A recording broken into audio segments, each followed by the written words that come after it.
No. Are we changing anything about our belief of Baker Mayfield in the Carolina Panthers? Because right now we're on 2. So are we changing anything? Are we still gonna stay on course? Who is we? I thought we were gonna be a better team. Got Reese game, 8 games. Now I'm down to 4 games. Right, yeah. Oh wow! They only I gonna was win gonna say 4? he only gave him 4. He'll be gone before Halloween. Yeah. Ooh. Well, that's what I was gonna ask y'all in game on and game over. But yeah, Baker's not getting the love right now from Panthers Nation. It's been a short courtship, and it's been a short relationship. I mean, you can't start 0-2 and then expect there to be a love fest. So that's how it is right now. Wow. But speaking of, yes, all right, they're 0-2. The Panthers are 0-2 on the season. They have dropped 9 in a row dating back to last season. Ow. Fans are fed up, and the target of their vitriol is head coach Matt Rule. So I ask you guys, game on or game over, that week 2 of the regular season is too soon to fire a head coach. Well, week 2, game over. Yeah, I'll give him. That's Herm Edwards. I know. Man, y'all setting me up today. I think you got to give him 4 games. But when you making comments like we play hard, I'm not sure what that means when you say that. But game over. You got to give him at least 4 games. He said they play hard. He said they're close. He also mentioned yesterday how in his first season they started 0-2 and then they won 3 games in a row. So yeah, that there's I guess you have to have some optimism, right? Yeah. Right. No, I don't know. It's interesting when she said that earlier about 9 straight games. There you go. I don't know. He's had his opportunity. There you go. But That's 9 straight losses. Ain't nothing changed. Well, they're supposed to have this major quarterback, Baker Mayfield, making commercials for Progressive Insurance and things of that nature. No, he don't make those anymore. Well, okay, well he did. He gonna be doing CPI next. Or Bojangles. Well, Bojangles. He's in Charlotte. CPI got in trouble a couple years ago. Well, look, Baker ain't the answer. He definitely the diversion answer. But that's good. I mean, you got to give him 4 games, Vastar. I think. But he won't make it to Halloween though. He won't make it. Yeah, so his game on for me is definitely too soon. Because game on there. Yeah, too soon. But it's too soon because this is nothing that you didn't know, right? This is nothing. I mean, now understand there's been 9 straight losses going back to last season.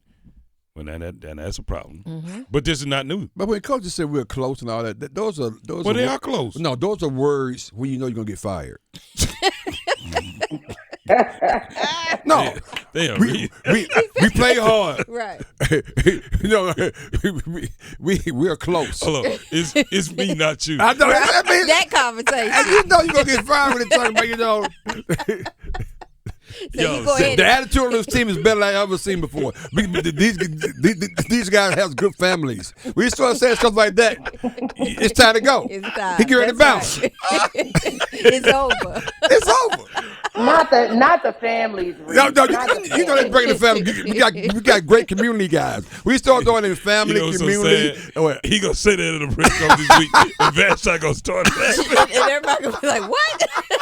Why is she laughing? Vashon gonna say, "Oh, it must be it." That's what the words you use when you know you're gonna get fired. Right. Great families. We got some great relationships. Yes, great relationship. Close knit group. Yes, close knit group. Great community guys. I mean, they do great things for the community. Yeah. Okay. So yes, Vashon, in a horrible way, we have answered your question. Yes. You know what? I'm gonna disagree. I think game over. I don't think 2 weeks into a regular season where you see the same issues as last year is too soon to cut the cord. I just and I'm not maybe I'm not speaking specifically to Matt Rule, but maybe I am. Losing is a plague. Just like winning is contagious. It's a culture. Yeah. You know? Yeah. Winning is a plague and it is a culture. Yeah. And you look at franchises who have habitually lost. Yeah. The Lions, right? I mean, it takes a lot to turn those franchises around. The Browns had decades of just losing. The Jets, these are franchises that are associated with losing. The last thing you want for your franchise is to be in that in that conversation. And the Carolina Panthers are dangerously close to being in that conversation. And She's so right. She's right.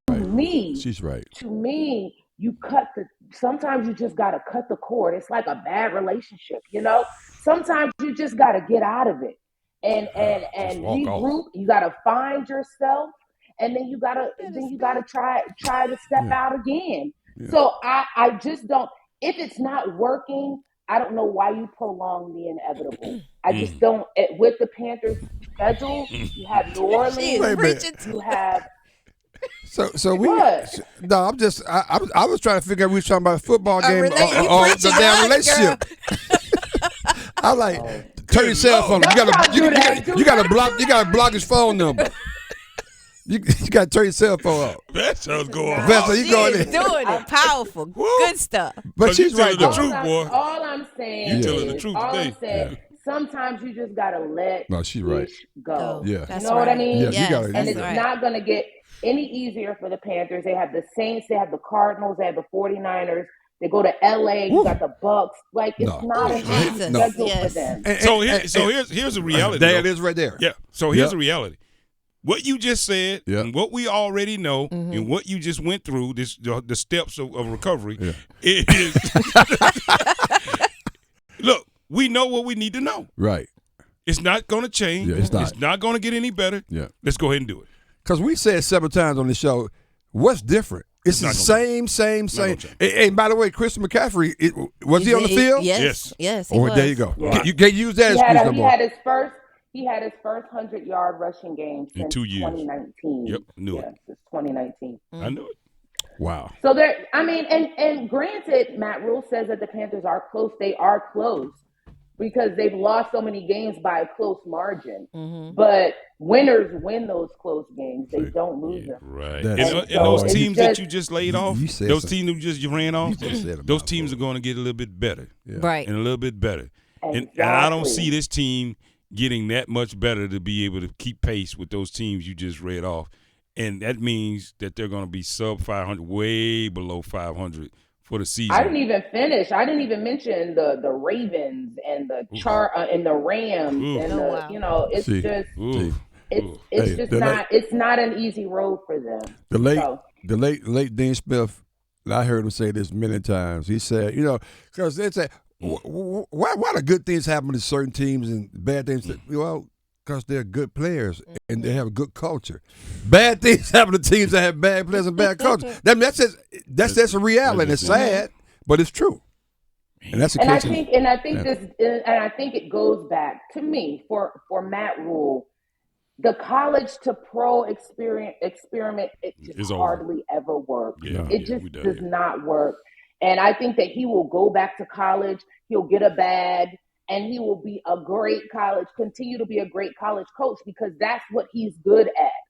And that's not a knock on him. You just got to know your lane and you got to stay in it. He tried it. Right. It didn't work, or it's not working. Hey, look, it didn't work for Nick Saban. It didn't work for a lot of people. That's right. It didn't work for Nick Saban. Urban Meyer. It didn't work for These are guys. These are Hall of Fame coaches. That's true. Nobody's looking at them and talking down on them because, Nick Saban is trash because he went to the NFL and it didn't work. Right. No, he's going to go down as one of the best coaches in history because he knows what he's good at. He knew that the experiment wasn't working, and he went back to college. It's just, there's no shame in that. So. I applaud you. So David Tepper, I hope you're listening to Vashti. Yeah. She said it the most comfortable way you could possibly say it. It's time to move on. Yeah. And David Tepper, see, you know him more than we do, Vashti. He seems like the kind of guy like he'll probably. I've seen enough. I've seen enough. We done here. Yeah, kind of. I think so. He is a we're done here type of guy. But I also feel like he's also a guy who wants to be right. And so, firing your first hire is admitting that you were wrong. Yeah, but so sometimes he has to humble himself in a way also. But not this one though. This one's okay. I wasn't right in picking Matt. And the sad part about it for Rule is that he got a couple guys he can go to. Tepper can right down the staff that's been head coaches already, which is why just to finish the season. I would hire Steve Wilks in a hot minute. Yes. Yeah. And Yes. that's another reason why I don't think firing Matt Rule or just parting ways. Yeah. Parting ways. Matt Rule can go get that Nebraska job that's open right now. Yep. Right? Yep. So it's a She may be situation right. to me that would work I don't know out why. favorably for everybody involved. Matt can go start establishing what he wants at Nebraska. You can insert Steve Wilkes, a guy who is highly respected among all the players, former and current, who has head coaching cachet. Let me tell y'all, when Steve Wilkes walks up to press conference, you better tighten up because you are in the presence of a head coach. I don't care what. Bester, you better tighten up. I'm telling you, and everybody notices it. I've asked other media members. Oh, okay. You're not talking to a secondaries coach. You are talking to Stephen Wilkes, and it's like, okay, there's a presence about him, Okay. And so you have a guy right there who was shafted in Arizona, right? Yep, sure was. Give him an opportunity 2 games in to see if he can right the ship. Let this be his kind of redemption, his ability. I'm all for just steering the ship. Vesta, you may insert Steve Wilkes, see if he can get the job done because he has something to prove as well, and he's highly respected. At least don't finish the season as an embarrassment. That's right. Vesta, you honestly, onto something. And if we're keeping it a buck, I think Wilkes kind of mentored the guys up in Buffalo. Yeah. So the pipeline is there. That's right. So, all right, Vesta. What else you got for us, Vesta? Before we let you get out of here. Yeah, that's a mouthful right there. That was strong, Vesta. Go ahead. Yeah, y'all got to send me that one. Carolina, Duke. Carolina, Duke, Wake, and State. They're all 3-0 for the first time in history. Also, shout out to Central. Absolutely. Yes. Don't leave them out. I don't want. I know I had to make sure I put that in there, but I'm gonna ask you guys: game on or game over? That the Wolfpack is the best team in the state. Best team. That's an interesting point because we vote. Chris Lee, who here in WRL, we vote on this top 14 every week, and it's interesting. I voted them number 1 only because I thought Texas Tech was going to give them a challenge, and they pretty much handled that kind of easy, I thought, even though it wasn't a big score, but I voted number 1. So I right now I say yes. I put them number 1 too. Yeah, I put them number 2. Number 2. You are such a hater, K-Mac. Who did you put number 1? He is such a hater. Behind who, K-Mac? You do not like NC State. Wait a minute. Golly. Can I at least finish? I put them number 2 behind NC Central because on the field, I really felt like that ECU game. I kind of I knocked them a little bit for that because I just didn't think they showed that they were the team that they needed to be. And although they came out impressively this past weekend, they're getting there. But that's why I say on the field wise, I think Central has played more consistently for the 3 games and been more impressive for the 3 games that they played over NC State. K-Mac. It has nothing to do with levels of competition. That's not what you asked. Yeah, go ahead. No. I asked the best team in the state. That's right. So if Central and NC State played each other, Central would beat NC State? No. But that wasn't the question. The question is the best team. It is. The best team playing, but they don't play each other. But K-Mac. If that's the case, you got to put App State down. No. I didn't ask who's playing the best football. I asked who is the best team in the state. That's what she said. Meaning if they match up against each other, you're right. the other will win. You're right. And with that being the case, I would have to pick App State.